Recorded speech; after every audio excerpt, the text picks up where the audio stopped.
কেউ যদি তার সন্তানকে হারামজাদা বলে গালি দেয়, এটা তার স্ত্রীর জন্য জেনার অপবাদ হিসেবে গণ্য হবে কিনা? উত্তর হলো যে যদি কেউ এটার অর্থ বুঝে, মানে অবৈধ সন্তান তুমি এরকম অর্থ বুঝে এবং সেটা সিরিয়াসলি মিন করে বলেন, তাহলে তো এটা অবশ্যই স্ত্রীর চরিত্রের উপরে কালিমা লেপন হবে। এবং এটা প্রমাণ করতে না পারলে ইসলামের দৃষ্টিকোণ থেকে দণ্ডবিধির আলোকে তিনি 80 বেত্রাঘাত শাস্তির উপযুক্ত হবেন। এর বাইরে তার সাক্ষ্য কখনো গ্রহণযোগ্য হবে না এবং সে আল্লাহর কাছে ফাসিক হিসেবে গণ্য হবে। আর যদি রূপক অর্থে বলা হয়ে থাকে যে এটা আসলে সিরিয়াসলি এটার অর্থ বুঝে বলা হয়েছে তা না, জাস্ট একটা গালি দেওয়া দরকার, সেই জায়গা থেকে তিনি গালি দিয়েছেন, এরকম যদি হয় তাহলে সেক্ষেত্রে এটা স্ত্রীর উপরে মিথ্যা অপবাদ হিসেবে গণ্য হবে না। আর সাধারণত বাবা ছেলেকে এরকম যখন বলে রাগের মাথায়, তখন সেটা সিরিয়াস অর্থে, এটার অর্থ বুঝে তার জন্ম নিয়ে সন্দেহ করে প্রশ্ন তুলে তারপরে বলেছেন, এরকমটি হয় না। যার কারণে সাধারণ অবস্থাতে এই গালি যদি বাবা দেয় তাহলে সেক্ষেত্রে রূপক অর্থে গালি হিসাবে বিবেচিত হবে এবং এর কারণে স্ত্রীর উপরে অপবাদ দিয়েছেন তিনি এমনটি বলার কোনো সুযোগ থাকবে না। এরপরে প্রশ্ন, আমি গার্মেন্টসে কাপড় ধোলাই সেক্টরে কাজ করি, কিন্তু সেখানে মাঝে মাঝে নারীদের পোশাকও থাকে, এই চাকরি করা জায়েজ হবে কিনা? উত্তর হলো যে জায়েজ হবে। নারীদের যে পোশাক আছে সেগুলো ধোলাই করার ক্ষেত্রে অন্য 10টা পোশাকের মধ্যে সেগুলো ধোলাই করবেন। সেখানে যদি আপনি আলাদা করে আপনার মনের ভিতরে কোনো ওয়াসওয়াসা আসে, কোনো বাজে চিন্তা আসে, সেখান থেকে আপনার নিজেকে বাঁচানোর চেষ্টা করতে হবে। মৌলিকভাবে এটা কোনো হারাম কিংবা নাজায়েজ বিষয় নয়।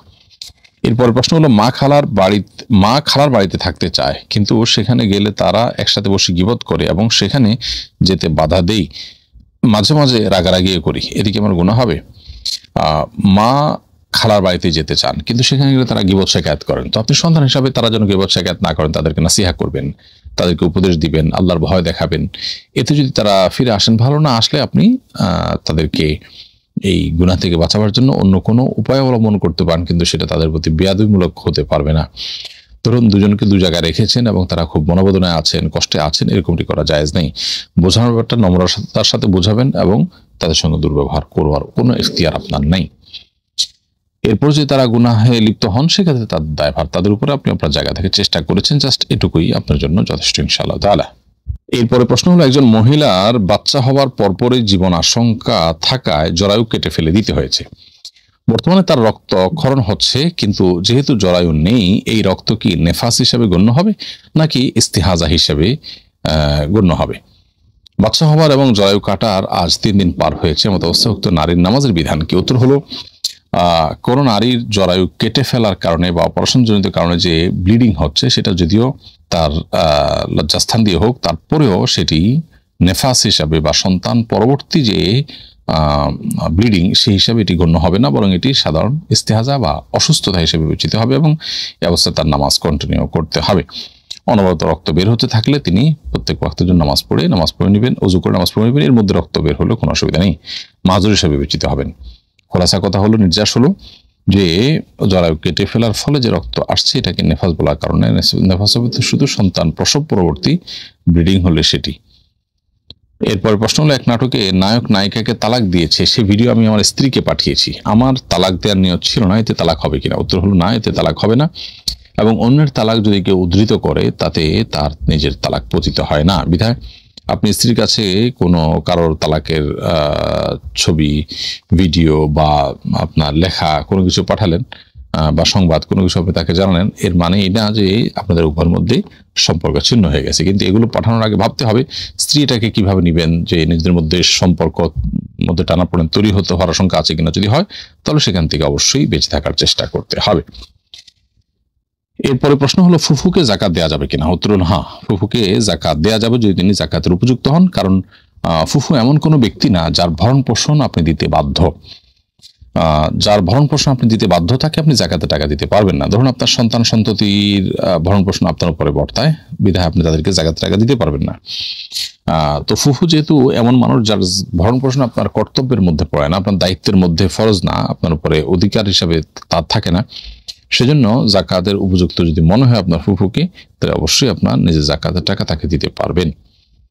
বরং নবী করিম সাল্লাল্লাহু আলাইহি ওয়াসাল্লাম বলেছেন, আস-সাদাকাতু আল মিসকিন, সাদাকা সাধারণ মিসকিনকে দান করলে সেটা একটা দানের সওয়াব এনে দেয়।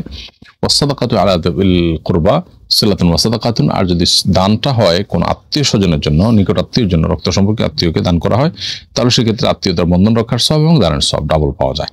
তো এই জন্য আপনি নির্দ্বিধায় এখানে দান হিসাবে সাদাকা বা জাকাত দিতে পারবেন যদি তিনি জাকাতের হকদার হন।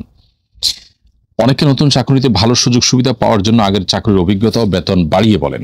এভাবে যদি সে নতুন চাকরির সুযোগ পায় তাহলে চাকরি ও বেতন কি হালাল হবে? বাড়িয়ে না বললে সুযোগ সুবিধা দিতে চায় না। ইমানদার একটু সুযোগ সুবিধার জন্য মিথ্যা বলতে পারেন না। এজন্য আপনি আগের চাকরিতে এত টাকা পেয়েছেন সেটা আপনি বাড়িয়ে বললেন, মিথ্যা কথা বললেন, এটা সুস্পষ্টভাবে আপনার জন্য গুনাহ হবে এবং এটি কোনো অবস্থাতেই জায়েজ হবে না। তো সেজন্য এভাবে আমাদের কোনো অবস্থাতে উচিত না মিথ্যাচার করা বা মিথ্যা তথ্য দিয়ে তারপরে সুবিধা নেওয়া। কোনো কারণে যদি এরকম কেউ করে ফেলেন, এরপরে যে চাকরি তিনি পেয়েছেন সে চাকরির যথাযথ কাজ করে তিনি পারিশ্রমিক যদি নেন তাহলে সেক্ষেত্রে এটা হালাল হয়ে যাবে। কিন্তু যে মিথ্যা কথা বলে কাজটা করেছেন বা সুবিধাটা নিয়েছেন সেই মিথ্যা কথাটা থেকে তার তওবা করতে হবে এবং ফিরে আসতে হবে। দুনিয়াতে এবং আখিরাতে উভয় জগতে আল্লাহ তাআলার কাছে পাকড়াও থেকে বাঁচার জন্য তওবায়ে নাসুহা, যে আল্লাহ জীবনে কখনো এই ধরনের মিথ্যাচার আমি করবো না, সেটা করতে হবে এবং যথাযথ দায়িত্ব পালন করার মধ্য দিয়ে যে পারিশ্রমিক টিমে সেটা জায়েজ হবে ইনশাআল্লাহ তার জন্য। আমি এই মুহূর্তে যে প্রশ্নটি দেখতে পাচ্ছি সেটি হলো যে অনেকে বছরে 2-3 বার ফোন দিয়েই মনে করে আত্মীয়তার হক আদায় করেছি। ইসলামী দৃষ্টিতে শুধু ফোন বা SMS এর মাধ্যমে আত্মীয়তা রক্ষা করার জন্য কি যথেষ্ট, নাকি দেখা সাক্ষাৎ করাও জরুরি? উত্তর হলো এটা ভ্যারি করে। আসলে কোনো আত্মীয় খুব নিকটের, একেবারে কাছের, ধরুন ভাই বোন, মা বাপ, চাইলে দেখা সাক্ষাৎ করা যায়, কিন্তু সেটা এড়ানোর জন্য শুধু ফোনে SMS এ আপনি দায় সারার চেষ্টা করছেন, এটা অনুচিত। আবার দেখা যায় যে অনেকে দূরদেশে আছেন, তার জন্য এছাড়া বিকল্প পথ নেই, সেক্ষেত্রে তিনি নিয়মিত খোঁজখবর নিচ্ছেন, নিয়মিত ফলো আপ করছেন এবং তাদের শুভকামনা কল্যাণ কামনা করছেন। এটুকুও আত্মীয়তার সম্পর্ক রক্ষা করার জন্য তাদের জন্য যথেষ্ট হবে। অর্থাৎ ফোন কল বা SMS এর মাধ্যমে খোঁজখবর রাখলেও আত্মীয়তার সম্পর্ক রক্ষা করেছেন এটি ধরা হবে।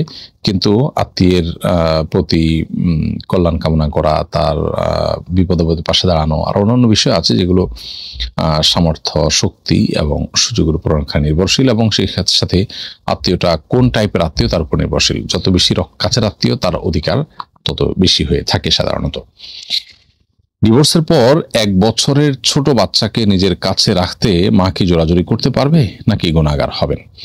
উত্তর হলো যে ডিভোর্সের পর ছেলে সন্তান হলে তাকে 7 বছর পর্যন্ত মায়ের কাছে রাখতে পারেন তিনি, এবং মেয়ে সন্তান হলে 9 বছর পর্যন্ত রাখতে পারেন। শরিয়া দৃষ্টিকোণ থেকে প্রচলিত আইনে বোধ হয় আরো বেশি আছে। তো এই সময়টা মা সন্তানকে নিজের কাছে রাখবার অধিকার রাখেন এবং এই ব্যাপারে তিনি যদি জবরদস্তিকরণ করতে পারেন, এটা মায়ের অধিকার। কিন্তু যদি মা অন্য কোনো জায়গায় বিয়ে বসেন তাহলে সেক্ষেত্রে তার এই অধিকার থাকে না। সাধারণত ডিভোর্সের পর আমরা অনেকেই আল্লাহকে ভয় করি না এবং এক্ষেত্রে পরস্পরের অধিকার নষ্ট করি। একজন নারী তার বাচ্চা তার সাথে থাকবে, অধিকারটা তার নির্দিষ্ট একটা সময় পর্যন্ত, অতএব তার সে অধিকার খর্ব করা আমাদের উচিত নয়। আবার নির্দিষ্ট সময়ের পর বাবার উপরে তার দায়িত্ব চলে আসা, অতএব মা তাকে বাবার কাছে হ্যান্ডওভার করতেও গড়িমসি করা উচিত না। তবে যদি উভয়ে মিলে কোনো একটা সিদ্ধান্ত নেয় যে আমরা অমুকের কাছে এতদিন, অমুক কাছে এতদিন আমরা রাখবো, এটা মীমাংসার অংশ, তাহলে সেক্ষেত্রে সেটা উভয় যদি মেনে তারা যদি উভয় সন্তুষ্ট চিত্তে সেটা করে নেন তো সেটা শরিয়া দৃষ্টিকোণ থেকে নাজায়েজ বা নিষিদ্ধ কোনো বিষয় হবে না। এরপরে প্রশ্ন হলো, নতুন ভাড়া বাসায় উঠেছি, বাসায় কিছু স্বর্ণ পাওয়া গেছে, করণীয় কি? উত্তর হলো, স্বর্ণ যদি পাওয়া যায় তাহলে তার মূল মালিককে খুঁজে পৌঁছে দিতে হবে। আর যদি মূল মালিককে তাকে যদি কোনোভাবে খুঁজে পাওয়া না যায়, কোনো হদিস পাওয়া না যায়, তাহলে 1 বছর পর্যন্ত আপনি খোঁজাখুঁজি করবেন যতটুকু সম্ভব, যেভাবে সম্ভব সাধ্য অনুযায়ী। এরপরে যদি আপনি মূল মালিক না পান তাহলে গরিব কোনো মানুষকে, অভাবী কোনো মানুষকে দান করে দিতে পারবেন।